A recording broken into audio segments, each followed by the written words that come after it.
অসমৰ কালৰূপী বানৰ তাণ্ডৱ আপোনালোকে দেখিবলৈ পাই আছে।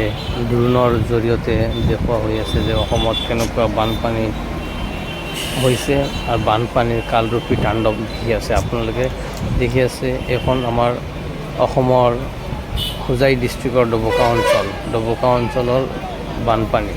ডবকা অঞ্চলত বানপানী হৈছে, এয়া আপোনালোকে দেখি আছে, কেমেৰাত দেখাই আছে কেনেকুৱা বানপানীয়ে মানুহক পৰিস্থিতি একেবাৰে বেয়া হৈ গ'ল। দেখি আছে আপোনালোকে মানুহৰ হাৰাশাস্তি কেনেকুৱা হৈ আছে পানীৰ কাৰণে।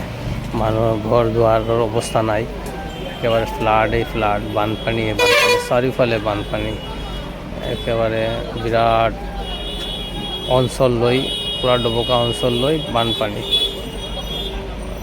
বেয়া লাগি আছে দেখাত। বানত বিধ্বস্ত পূৰা অসম, বানত বিধ্বস্ত পূৰা অসমৰ বিভিন্ন অঞ্চলসমূহ বানত বিধ্বস্ত হৈ আছে পানীৰ কবলত।